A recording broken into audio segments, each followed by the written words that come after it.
Hello student, आज हम reaction mechanism का लेक्चर नंबर 7 पढ़ने आ रहे हैं। और इससे पहले मैं आप लोगों को SN1 SN2 क्या होता है ये सब कुछ बता चुका हूँ। इनके बीच में डिफरेंसेस क्या होते हैं ये भी हम डिस्कस कर चुके हैं। मैंने SN1 SN2 के लिए एप्लीकेशंस स्टार्ट किया था और पहली एप्लीकेशन थी मेरे पास विलियमसन ईथर सिंथेसिस रिएक्शंस। ये विलियमसन जो रिएक्शन है मेरे पास, ये प्योर SN2 का एप्लीकेशन था। हमने इस पर कुछ क्वेश्चंस भी किए थे, ठीक है। और कुछ क्वेश्चंस इस पे मैं कुछ अलग पैटर्न के कराना चाहता हूँ। तो देखिए यहाँ पे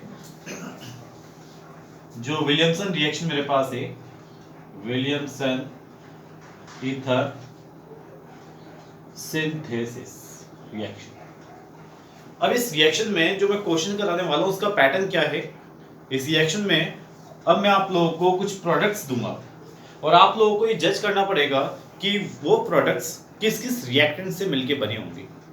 हालांकि वो प्रोडक्ट्स जो होगा वो आपका विलियमसन ईथर सिंथेसिस का ही होगा। जैसे फॉर एग्जांपल दिया मैंने आप लोगों को, ये रहा CH3 CH2O CH2 CH3, ये पहला क्वेश्चन मेरे पास। सेकंड क्वेश्चन की बात करूं मैं तो सेकंड क्वेश्चन मेरे पास CH3O CH2 CH3, ये देखिए सेकंड क्वेश्चन मेरे पास। तीसरा क्वेश्चन की बात करूं मैं, तीसरा क्वेश्चन मेरे पास PHO CH3, ये थर्ड क्वेश्चन मेरे पास। फोर्थ क्वेश्चन की अगर हम बात करें तो फोर्थ क्वेश्चन कुछ इस तरह का है, ये रहा, ये देखिए। और सबसे लास्ट क्वेश्चन की बात करें 5 नंबर क्वेश्चन, तो 5 नंबर क्वेश्चन PHO, ये देखिए। तो यहां मैंने 5 क्वेश्चंस दिए आप लोगों को। क्वेश्चंस बोलने का मतलब है मैंने आप लोगों को एज ए प्रोडक्ट्स दे रखे। अब आप लोगों को विलियमसन रिएक्शंस के लिए ये बताना है कि ये प्रोडक्ट्स कौन से रिएक्टेंट से मिलकर बना होगा। अब आप ये जानते हैं अच्छी तरह कि विलियमसन रिएक्शंस में जो रिएक्टेंट थे, एक तो आप लोगों ने एल्काइल हैलाइड लिया था और एक सोडियम एल्कोक्साइड लिया था, ठीक है। तो रिएक्टेंट्स आपको पता है, लेकिन एल्काइल हैलाइड में कितने कार्बन का चेन होगा और सोडियम एल्कोक्साइड में कितने कार्बन का चेन होगा वो आपको जज करना पड़ेगा, ठीक है। चलिए पहला क्वेश्चन पे हम आते हैं। आप देखिए यहाँ पे ध्यान से, ये जो ईथर बना हुआ है, इस ईथर में आप देखिए ईथर में ये 2 कार्बन का और ये भी क्या है 2 कार्बन का। तो कहने का मतलब है ये ईथर फॉर्मेशन कब हो सकता है आपका, ये ईथर फॉर्मेशन कब हो सकता है जब आप 2 कार्बन का एल्काइल हैलाइड ले। देखिए 2 कार्बन का एल्काइल हैलाइड लिया और 2 ही कार्बन का आप सोडियम एल्कोक्साइड लीजिए O- Na+, ठीक है। अब आप ये बताइए, जब ये दोनों ही 2 कार्बन के हैं तो अगर ये O- इस पर अटैक करेगा तो क्या आपका यही प्रोडक्ट नहीं बनेगा? बिल्कुल बनेगा। तो कहने का मतलब क्या है, आप इस जगह देखिए, ये पार्ट आपने देखा 2 कार्बन का, ये पार्ट आपने देखा 2 कार्बन का, सिमेट्रिकल थे बिल्कुल। इसका मतलब क्या था, एल्काइल हैलाइड भी 2 कार्बन का होगा और मेरा न्यूक्लियोफाइल भी जो है वो 2 कार्बन का ही रहा होगा। लेकिन सेकंड क्वेश्चन में मैं जब आता हूं तो सेकंड क्वेश्चन में मुझे यहाँ पे 2 पॉसिबिलिटी दिखाई देती हैं। पहली पॉसिबिलिटी ये है कि इस तरफ 1 कार्बन है और उस तरफ 2 कार्बन है, मतलब 1 कार्बन का एल्काइल हैलाइड हो सकता है और 2 कार्बन का न्यूक्लियोफाइल। समझ में आ रहा है आप लोगों को? मतलब 1 कार्बन का एल्काइल हैलाइड और 2 कार्बन का न्यूक्लियोफाइल, ये देखिए CH3 CH2O Na+। या फिर ये भी तो हो सकता है कि मेरा 2 कार्बन का एल्काइल हैलाइड रहा हो और 1 कार्बन का न्यूक्लियोफाइल रहा हो।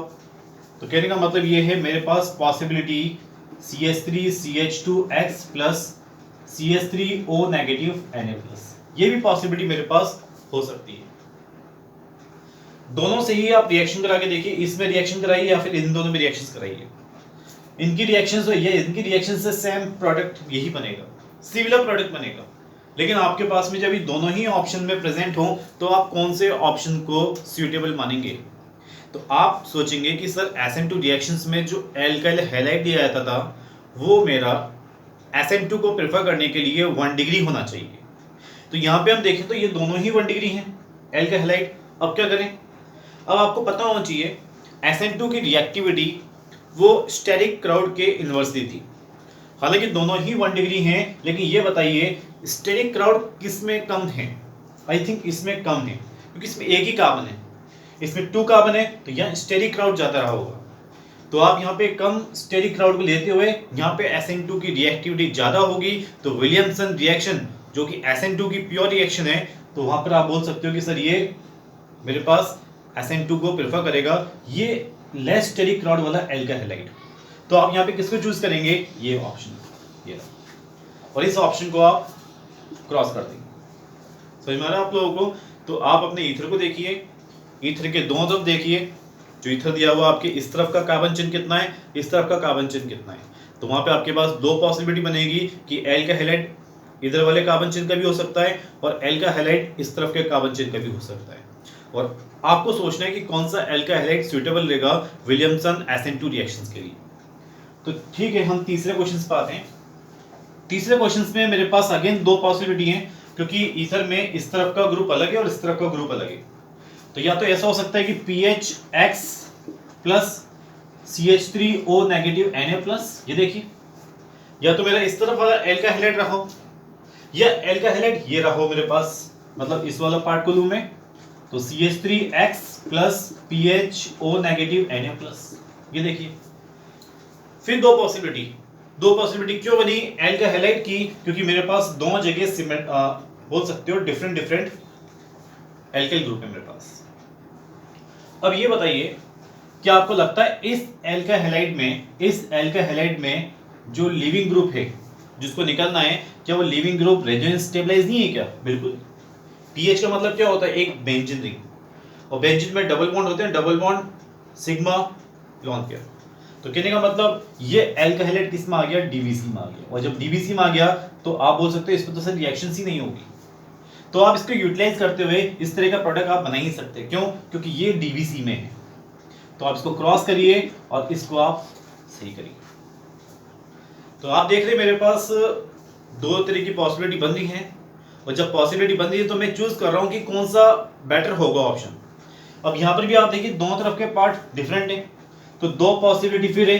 एक पॉसिबिलिटी आपके पास ये रही होगी, देखिए ध्यान से, ठीक है, एल्का हैलाइड न्यूक्लियोफाइल इस तरफ वाले को मान लेते हैं हम, CH3O नेगेटिव Na+, या फिर मैं इस साइड वाले को एल्का हैलाइड लूं, मतलब CH3X, और उस तरफ वाले को मैं एज ए न्यूक्लियोफाइल लूं। ये देखिए,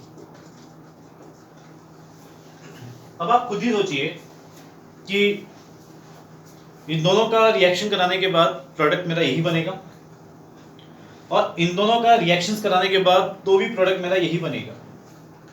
तो मैं चूज किसको करूं, कौन सा बेटर है? तो विलियमसन जब SN2 रिएक्शन से, तो SN2 के लिए 1 डिग्री बेस्ट होता है एल्का हैलाइड। ये कितना डिग्री है, 2 डिग्री। तो आप किसको ऑप्शन को टिक करेंगे, इस वाले, इसको आप क्रॉस कर दीजिए। ठीक है, आई थिंक आप लोगों को समझ में आ गया होगा कि जब कभी आपको प्रोडक्ट्स बना के दे और पूछे कि इसमें रिएक्टेंट्स कौन कौन से यूज किए जाएंगे, तो आप अपनी पॉसिबिलिटी के अकॉर्डिंग जो सूटेबल लगे उसको आप टिक कर सकते हो। अब मैं अगर लास्ट ऑप्शन की बात करूं, लास्ट क्वेश्चन की बात करूं 5 नंबर की, इसमें सिमेट्रिकल है।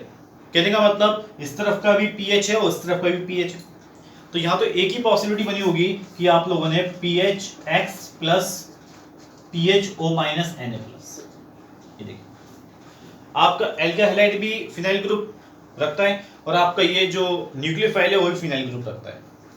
अब आप ये सोच के बताइए, क्या आपको लगता है कि ये सर रेजोनेंस स्टेबलाइज हो गया? कहने का मतलब ये किस में आ गया, डीबीसी में आ गया, और जब ये एल्का हैलाइड डीबीसी में आ गया तो यहाँ पे तो रिएक्शंस ही नहीं हो सकती। तो कहने का मतलब हालांकि उसने आप लोगों को प्रोडक्ट बना के दिया ईथर का, लेकिन ये प्रोडक्ट पॉसिबल ही नहीं है बनना। क्यों नहीं है पॉसिबल बनना? क्योंकि यहाँ पे आप इस तरफ को लें या फिर इस तरफ को लें, दोनों ही आपके हैलाइड जो हैं वो डीबीसी में आएंगे, और डीबीसी में आने पर एक्स निकल नहीं पाएगा, वहाँ पर रिएक्शंस ही नहीं होती है। तो उसमें आप लोगों के पास एक ऑप्शन मिलेगा, उसमें एक नन ऑफ दीज करके मिल सकता है, या नो रिएक्शंस फॉर्म वो मिल सकता है, तो आप उसको टिक करिएगा। तो आप यहाँ पर क्या बोलेंगे इसको लिखते हुए, यहाँ पर रिएक्शंस ही नहीं हो। तो आई थिंक आपको बेटर समझ में आ रहा होगा। विलियमसन रिएक्शंस पे जो क्वेश्चंस आते हैं वो बिल्कुल सिंपल क्वेश्चंस नहीं देगा, वो क्वेश्चंस इसी तरह देगा आपको, इसी तरह क्वेश्चन आने के चांसेस होते हैं कि प्रोडक्ट्स दे दे आपको और आपसे पूछे कि रिएक्टेंट्स में कौन कौन सी यूज़ कर सकता हूँ। ठीक है, वो आपके ऊपर डिपेंड करेगा कि आप किस ऑप्शन को चूज़ करते हैं, कौन सी पॉसिबिलिटी को आप देख पाते हैं। ठीक है, ये मेरे पास अभी एप्लीकेशन नंबर 1 खत्म हुई है जो थी विलियमसन ईथर सिंथेसिस। चलिए एप्लीकेशन नंबर 2 पे चलते हैं, नाउ स्टार्ट करते हैं। देखिए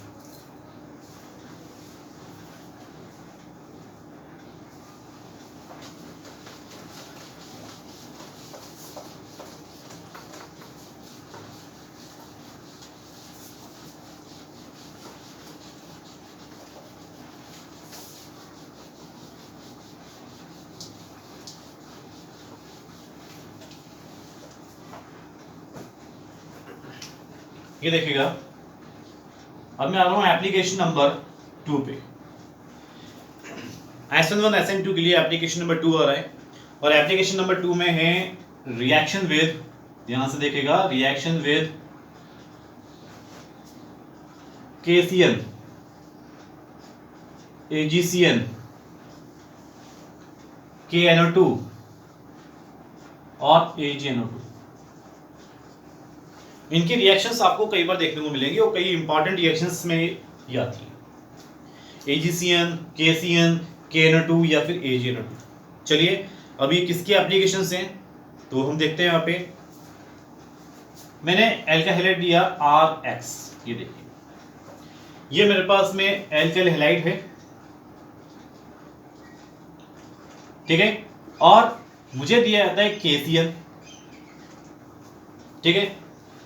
यहां पर आप लोगों को कोई मीडियम गिवन नहीं किया हुआ है, और जब कोई मीडियम गिवन नहीं किया हुआ है तो आप किसको देखेंगे, न्यूक्लियोफाइल को देखेंगे, क्योंकि यहाँ पे मुझे ये एल्काइल हैलाइड भी प्रॉपर तरीके से नहीं बताया गया कि ये 1 डिग्री है या 2 डिग्री है या फिर 3 डिग्री है, ये भी कुछ भी हो सकता है। तो मैं रिएक्शन कौन सी होगी SN1 या SN2 कैसे जज करूंगा, इस न्यूक्लियोफाइल से जज करूंगा कि ये न्यूक्लियोफाइल अगर स्ट्रॉन्ग हुआ तो रिएक्शंस मूव हो जाएगी मेरी SN2 की तरफ, और अगर ये वीक हुआ तो रिएक्शंस मूव होगी मेरी SN1 की तरफ। तो चलिए इस न्यूक्लियोफाइल को अगर मैं देखूं, इस KCN को अगर मैं देखूं तो KCN एक आयोनिक कंपाउंड है, आयोनिक कंपाउंड है। KCN एक आयोनिक कंपाउंड है जो ब्रेक होता है किसके अंदर, ये देखिए K+ और Cn- के अंदर। कई बच्चे ये मुझे बताते हैं कि सर Cn में चार्ज, जो नेगेटिव चार्ज है वो N पर है। गलत बात, ये नेगेटिव चार्ज N पे नहीं है, ये नेगेटिव चार्ज C पे होता है। आप चाहो तो इसका स्ट्रक्चर देख लीजिए, इसका स्ट्रक्चर ऐसा होता है C++N, ये देखिए ये इसका रियल स्ट्रक्चर है। वो तो लिखने का तरीका है हमारा कि हम Cn नेगेटिव लिखते हैं ऊपर, ठीक है, जबकि नेगेटिव किस पे होता है, C पे होता है। तो आप इस आयनिक कंपाउंड को देखिए, ये आयनिक कंपाउंड है तो ब्रेक होगा आयंस के अंदर, और आयंस कौन सा, Cn-, और Cn- में आपको लग रहा होगा, बताइए कौन अटैक करने वाला है, कौन अपना लोन पे जल्दी देगा। क्या आपको लगता है यहाँ पे लोन पेयर अपना कार्बन देगा, क्योंकि कार्बन पे क्या है, कार्बन पे इज ए लोन पेयर और नेगेटिव चार्ज कह सकते हो। जिस पे नेगेटिव चार्ज है, जो एनायनिक है मेरा, जो एनायनिक है वो अटैक करना ज्यादा पसंद करेगा, ना कि इस तरफ से इस तरफ से अटैक होगा। तो अगर ये C अटैक करेगा, C जिसपे नेगेटिव ये अटैक करेगा, तो ये X को हटा के खुद सब्स्टिट्यूट हो जाएगा, और सब्स्टिट्यूट होने पे क्या बनेगा आपका RCN, ये देखिए। और जो आपका X निकला वो X K के साथ निकल जाएगा, वो KX बन के निकल जाएगा। तो कहने का मतलब मैं आप लोगों को इतना बताना चाह रहा हूं कि मुझे एल्काइल हैलाइड ये नहीं बताया गया कि 1 डिग्री है, 2 डिग्री है या 3 डिग्री है। मुझे ओनली KCN दे रखा है, तो मैं KCN को देखता हूं कि ये आयनिक कंपाउंड है। आयनिक कंपाउंड आयंस में ब्रेक होगा, आयंस में ब्रेक हुआ तो नेगेटिव चार्ज आया, नेगेटिव चार्ज आया तो इसका मतलब ये न्यूक्लियोफाइल स्ट्रांग है। और जब न्यूक्लियोफाइल स्ट्रांग है तो मैं देखूंगा कि किस तरफ से लोन पेयर दूं, N की तरफ से, C की तरफ से, C की तरफ से, क्योंकि नेगेटिव किस पर है, C पर है। जब लोन पे देगा X को हटाएगा और बन जाएगा आपका RCN, ठीक है। अब यहां पे आप देखिएगा RX, ये देखिए RX प्लस AgCN अगर मैं लेता हूं, मैंने KCN नहीं लिया, मैंने AgCN लिया, तब क्या होगा, ये AgCN आप लोगों को पता होना चाहिए कोवैलेंट कैरेक्टर रखता है। आप लोगों ने केमिकल बॉन्डिंग पढ़ा होगा, केमिकल बॉन्डिंग में आपने देखा होगा आयनिक कैरेक्टर वाले आयनिक कंपाउंड्स या फिर कोवैलेंट कैरेक्टर वाले कोवैलेंट कंपाउंड्स। AgCN की अगर मैं बात करूं तो Ag में, Ag जो मेरा सिल्वर है, इसका जेड इफेक्टिव ज्यादा होता है और इसी वजह से ये कोवैलेंट कैरेक्टर ज्यादा रखता है अपना। कोवेलेंट कैरेक्टर रखने का मतलब क्या है मैं आपको समझा देता हूं, ये ध्यान से देखिएगा, यहां देखिए। कोवेलेंट कैरेक्टर रखने का मतलब क्या है, जिसका कोवेलेंट कैरेक्टर ज्यादा होता है उस पे पोलराइजेशन ज्यादा होता है, उस पे पोलराइजेशन ज्यादा होता है। या फिर आप ये सीखते हो कि जिसका पोलराइजेशन ज्यादा उसका कोवेलेंट कैरेक्टर ज्यादा। ठीक है, बात तो एक ही यहां पे। अब चलिए, कोवेलेंट कैरेक्टर ज्यादा है मतलब पोलराइजेशन ज्यादा है। अगर पोलराइजेशन ज्यादा है, और पोलराइजेशन का मीनिंग आप लोग अगर आपको आइडिया हो तो एक स्मॉल कैटायन एक लार्ज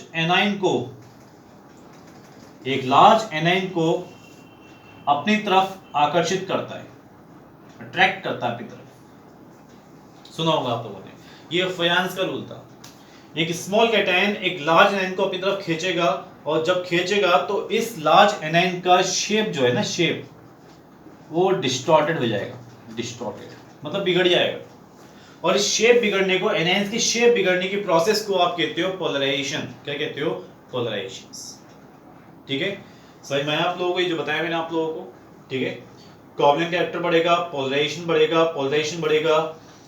और होता क्या पोलराइजेशन की, स्मॉल कैटायन लार्ज एनाइन से इलेक्ट्रॉन डेंसिटी खींचता है पूरी, तो ये जो इसका शेप होता है ये खींचा चला जाएगा अंदर, शेप डिस्टॉर्टेड होगा, उसको आप पोलराइजेशन बोलोगे।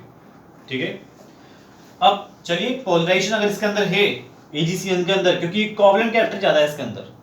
ठीक है, तो इसके अंदर पोलराइजेशन कैसे देखें, ध्यान से देखिए। जो Ag मेरे पास है कैटायंस, सब बच्चों को पता होगा Ag+, ये ऐसे कैटायंस होता है। और जो एनाइन से मेरे पास Cn,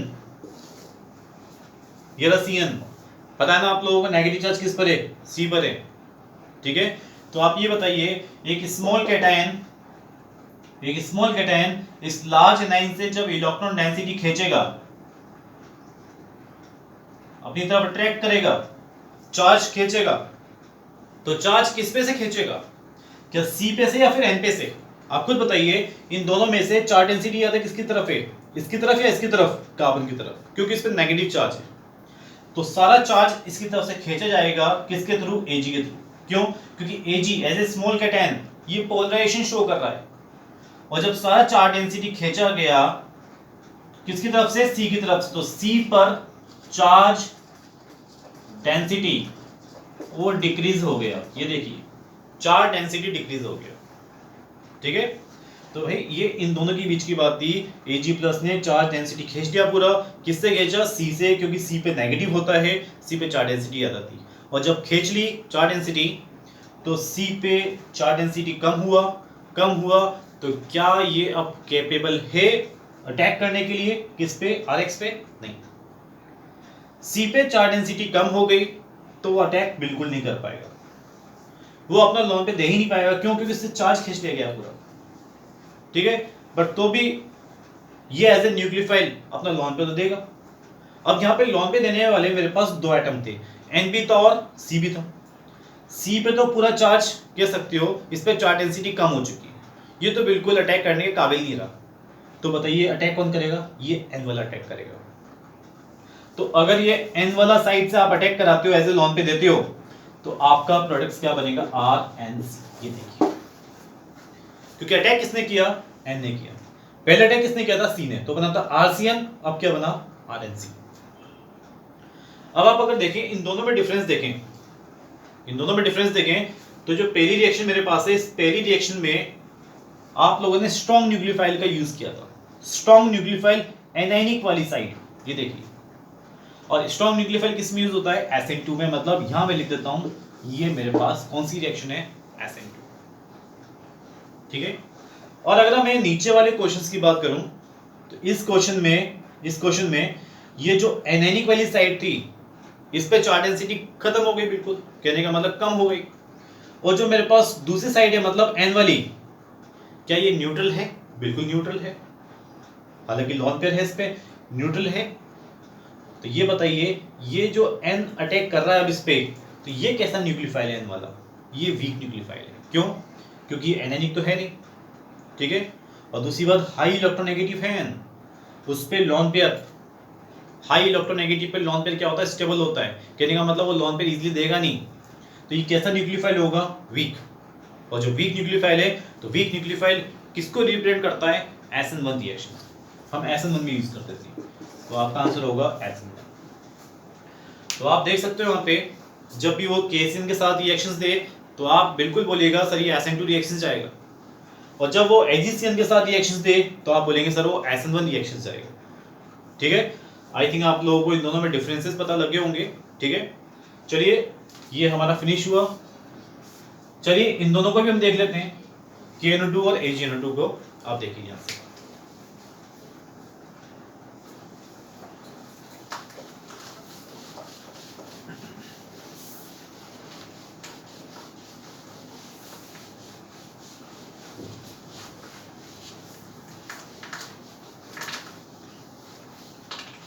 ये देखिए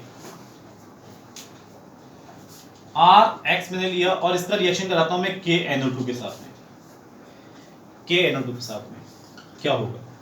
ठीक है, आप देखिए जरा ध्यान से, मैंने एल्काइल हैलाइड लिया था, इसका रिएक्शन मैंने KCN के साथ कराया था थोड़ी देर पहले। तो यहाँ पे आपने देखा था KCN का जब रिएक्शन कराया था तो क्या बना था प्रोडक्ट, RCN। और जब आपने इसका रिएक्शन AgCN के साथ कराया तो प्रोडक्ट बना था मेरा RNC। 99% बच्चे इसको ये कंफर्म करके रट लेते हैं कि अगर सर ये आयनिक वाला मेरे पास आता है KCN, आयनिक वाला अगर आता है मेरे पास कंपाउंड कोई, तो जो न्यूक्लियोफाइल है उसको एज इट इज अटैच कर दो। समझ में आ रहा है। और अगर कोवलेंट वाला आता है मेरे पास में एज ए न्यूक्लियोफाइल तो उसको आप पलट के करो, मतलब CN है तो NC लगा के आंसर बनाओ अपना। ये ट्रिक आपकी इसमें वैलिड हो रही है, लेकिन इसमें वैलिड नहीं होगी। आप इसको देखते हुए आप इसमें भी बोल सकते हो सर ये आयनिक कंपाउंड है, आयनिक कंपाउंड है तो इस न्यूक्लियोफाइल को एज इट इज इस पे लगा दो तो ये RNO2 बनना चाहिए, लेकिन रियल में ऐसा नहीं होता। क्यों नहीं होता, देखिए ध्यान से, KNO2 है, जब कोई आयनिक कंपाउंड दिया गया है तो उसको आप ब्रेक करो, आपको ब्रेक करना पड़ेगा क्योंकि वो आयंस में ब्रेक हो सकता है, एनाइंस और कैटाइंस में। अब आपको ये NO2 माइनस का स्ट्रक्चर देखना होगा। मैंने फिर कहा था आपको पहले, CN नेगेटिव में नेगेटिव N पे नहीं होता, C पे होता है, और जिस पे नेगेटिव है वही अटैक करेगा। तो यहां पर भी आपको देखना पड़ेगा कि नेगेटिव है किस पर, वही अटैक करेगा। ये नेगेटिव O पे नहीं है, सॉरी ये नेगेटिव N पे नहीं है, ये नेगेटिव किस पर है, O पर है। वो कैसे पता लगेगा आप लोगों को, स्ट्रक्चर से। ये देखिए NO, ये देखिए ये स्ट्रक्चर देखिए, हालांकि N पे भी लोन पेयर है, लेकिन यहाँ पे एनायनिक वाला कौन है पार्ट, ये रहा O नेगेटिव वाला, तो ये अटैक करेगा, ये अपना लोन पेयर देगा और इसको हटा के X को खुद जाकर लगेगा, तो प्रोडक्ट क्या बनेगा मेरा RONO। तो जब भी कभी कोई क्वेश्चन आए से आप लोगों को ब्रेक करना पड़ेगा इसके अंदर, और इस तरह आप लोगों को बनाना पड़ेगा। और देखिए अगर RX एल्काइल हैलाइड का रिएक्शन अगर वो AgNO2 के साथ देता है तो समझ गए होंगे आप कि जो इसका ये कोवलेंट कंपाउंड है, कोवलेंट कैरेक्टर ज्यादा होगा, पोलराइजेशन ज्यादा होगा, पोलराइजेशन ज्यादा होगा तो स्मॉल कैटायन जो एनायनिक वाला पार्ट है उससे चार्ज डेंसिटी खींच लेगा, और एनायनिक वाला पार्ट अब कैपेबल नहीं है अटैक करने के लिए, तो अटैक कौन करेगा, कौन सा, ये N करेगा अटैक, जो न्यूट्रल था मेरे पास। और अगर N अटैक करेगा तो क्या बनेगा, RNO2 बनेगा। ये देखिए, ठीक है। छोटा सा क्वेश्चन आप लोगों के दिमाग में आया होगा कि सर ये आपने N से अटैक कराया क्योंकि न्यूट्रल है, O ने क्यों नहीं करा। अरे भाई O तो और ज्यादा इलेक्ट्रोनेगेटिव है, वो और ज्यादा इलेक्ट्रोनेगेटिव है तो वो अपना लॉन पे देगा नहीं, तो यहाँ पे अटैक कौन करेगा, ये N करेगा, तो क्या बनेगा RNO। जैसे कि आयनिक कंपाउंड था, यहाँ पे न्यूक्लियोफाइल कैसा था, एनायनिक, तो ये रिएक्शंस कौन सी फेवर हो गई, SN2। और इसकी रिएक्शंस की बात करूं तो यहाँ पे देखिए ये कैसे कोवलेंट है आपके पास में, यहाँ पे अटैक कौन कर रहा है, ये न्यूट्रल वाला N कर रहा है, न्यूट्रल एटम N कर रहा है, लोन पेयर अटैक कर रहा है, तो ये रिएक्शंस कौन सी फेवर होगी, SN2। ठीक है, तो आप लोग इसमें जज करना आ गया आप लोगों को SN1 SN2 रिएक्शंस में कैसे बता रहा हूँ। ठीक है, तो ये रिएक्शंस यहाँ पे खत्म हुई, एप्लीकेशन नंबर 2 हमारी फिनिश हो गई है। ठीक है, अब मैं आगे जाने आ रहा हूँ, एप्लीकेशन नंबर 3 पे आ रहा हूँ मैं, और एप्लीकेशन नंबर 3 जो है मेरे पास वो बड़ी इंपॉर्टेंट है क्योंकि वो कॉम्बिनेशन है SN1 SN2 का।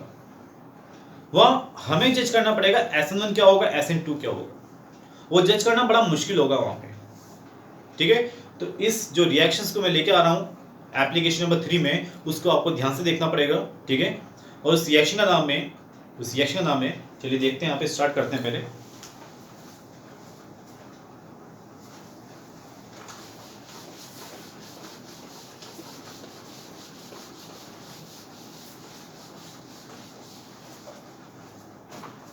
एप्लीकेशन नंबर 3 और रिएक्शन है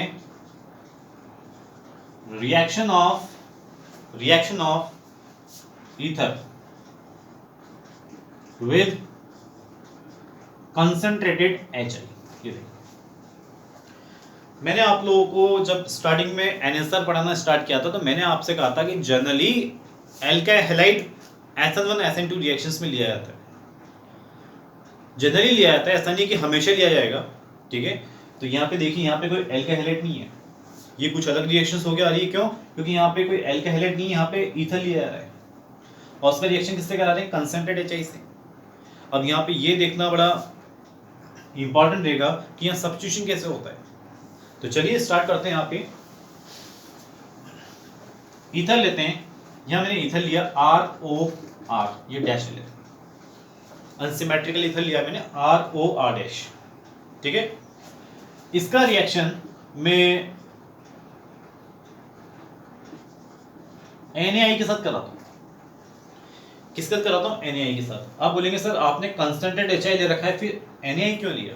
मैं आप लोगों को समझाना चाह रहा हूं कि मैं, देखिए इसमें न्यूक्लियोफाइल कौन निकलेगा, I निकलेगा, और इसमें भी न्यूक्लियोफाइल कौन सा लेना है, I निकलेगा। समझ में आ रहा आपको? इसमें न्यूक्लियोफाइल I- निकलेगा, इसमें भी न्यूक्लियोफाइल I- निकलेगा। तो मैं HI की जगह इसको क्यों यूज नहीं कर सकता? मैं इसको यूज क्यों नहीं कर सकता वो मैं आपको बताना चाह रहा हूं।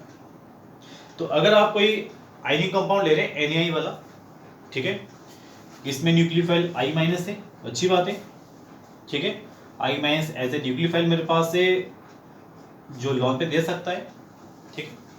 अब लॉन पे किसको देगा, ये देखिए ROR है, ठीक है। यहाँ पे O पे ये इलेक्ट्रॉन डेंसिटी खींचेगा, O खींचेगा तो डेल नेगेटिव, इस पे डेल प्लस आएगा, ठीक है। तो ये I- जो है वो अपना लॉन पे देने के लिए इस पे जाएगा। समझ में आ रहा है आप लोगों को? यहाँ पे आप देख सकते हो O हाई इलेक्ट्रॉन नेगेटिव होता है, इस पे डेल नेगेटिव आया, पार्शियल चार्ज, इस पे डेल प्लस आया, और जब डेल प्लस आया इस R पे तो ये I- अपना लॉन पे देने के लिए जा रहा है, ठीक है। अब आप खुद सोचिए कि जब इसको लॉन पे दिया जा रहा है तो यहां से कौन सा लिविंग ग्रुप निकलेगा बाहर, यहां से OR वाला लिविंग ग्रुप निकलेगा।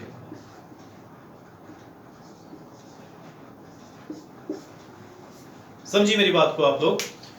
I- एज ए अपना लॉन पे देने के लिए जा रहा है किसको, R जो डेल प्लस वाला है उसको। तो यहां से बाहर कौन निकलेगा, अरे भाई सब्स्टिट्यूशन तो होगा ना, I जाके खुद जाके सब्स्टिट्यूट करेगा इसको, तो यहां से निकलेगा कौन, ये RO निकलेगा बाहर। और किस फॉर्म में निकलेगा, ये निकलेगा RO- फॉर्म में, एनायनिक फॉर्म में निकलते हैं लिविंग ग्रुप, और ये RO- में निकलेगा लिविंग ग्रुप। अब आप खुद सोच के बताना, RO- में आप जरा H जोड़ दीजिए, क्या बनेगा, ROH। गुड। ROH एक वीक एसिड होता है, आप लोगों को पता होना चाहिए। ROH एक वीक एसिड है, GOC में अल्कोहल का स्थान काफी नीचे आता है, काफी नीचे प्लेस करते हैं इसको। तो ये जब वीक एसिड है तो इसका कॉन्जुगेट, ये जो इसका कॉन्जुगेट है RO-, ये क्या कहलाएगा, स्ट्रॉन्ग बेस। याद करिए, स्ट्रॉन्ग बेस कभी भी अच्छे लिविंग ग्रुप नहीं होते। मैंने बताया था आप लोगों को, weak base are always good leaving group, जबकि ये क्या है मेरे पास, स्ट्रॉन्ग बेस, तो आप बोलोगे स्ट्रॉन्ग बेस है इसलिए पुअर लिविंग ग्रुप है।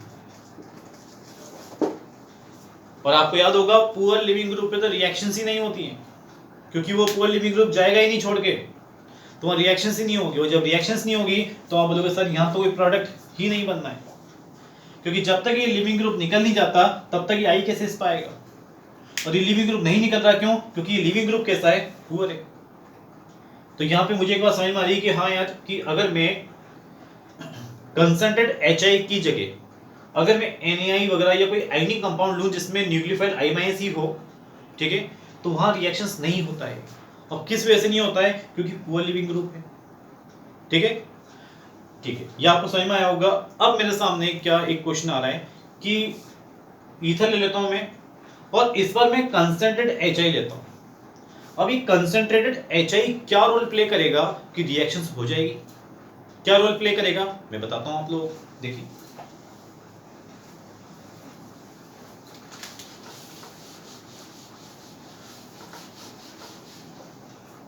ये देखिए, अगर आपने यहाँ पे ईथर लिया ROR, ईथर है, और डैश ले लेते हैं, और अब आपने यहाँ पे कंसंट्रेटेड HI लिया।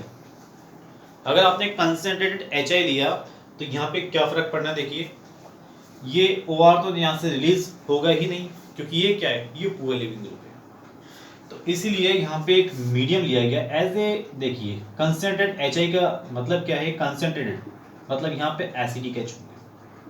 कौन से H? Acidic H। ये देखिए, मतलब ये मीडियम कैसा है, ये एसिडिक मीडियम ले लिया गया है, कंसंट्रेटेड HI। और जब एसिडिक मीडियम है तो यहाँ से H+ रिलीज होगा, और H+ जब रिलीज होगा तो O पे क्या है, लोन पेयर। O पे लोन पेयर है, O अपना लोन पेयर किसको देगा, इस एसिडिक H+ को देगा। तो ये बनेगा पहले इस तरह का ROR HO पे प्लस। ये देखिए, आप देख रहे होंगे मैंने यहाँ पे कंसंट्रेटेड HI क्यों लिया गया है, मैंने कंसंट्रेटेड HI लिया है इसलिए ताकि आपको एसिडिक H मिल सके। और एसिडिक H अपने क्या रोल प्ले कर रहा है, एसिडिक H ऑक्सीजन पे जा रहा है एज ए जिसपे लोन पेयर है। अब ऑक्सीजन पे जब H आके अटैच हो गया तो उससे हुआ क्या, ये कंपाउंड अनस्टेबल हो गया, बिकॉज ऑफ ऑक्सीजन कभी भी 3 बॉन्ड नहीं बनाता, जबकि यहाँ कितने बॉन्ड बन गए, 3। और जब ये कंपाउंड अनस्टेबल हो गया, या आप बोल सकते हो कि ऑक्सीजन 3 बॉन्ड कभी नहीं बनाता, तो ये बॉन्ड ब्रेक होगा।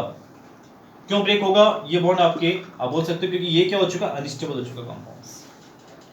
अब आप यार हुआ टेस्ट, अब आप ब्रेक यहां से करते हैं या फिर यहां से करते हैं, वो डिपेंड करेगा कि एल्काइल ग्रुप कौन से हैं।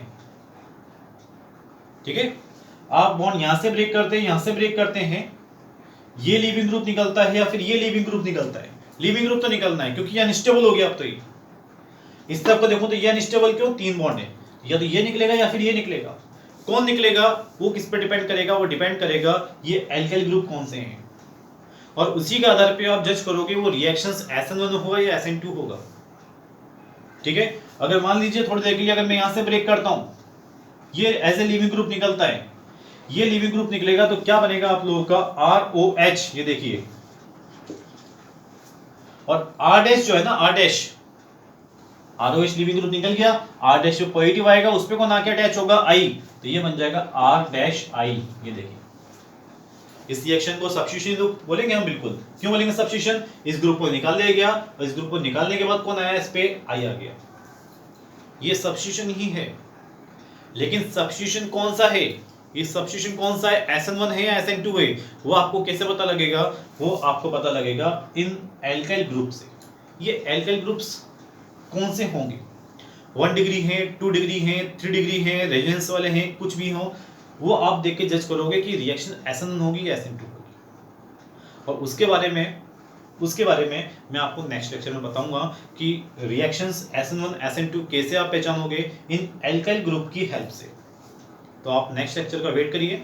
ठीक है, अभी फिलहाल आपके सामने एक प्रॉब्लम बिल्कुल क्लियर हो गया कि ईथर के साथ में अगर आप I- का रिएक्शन कराना चाहते हैं तो आपको कंफर्म एसिडिक मीडियम तो लेना ही पड़ेगा।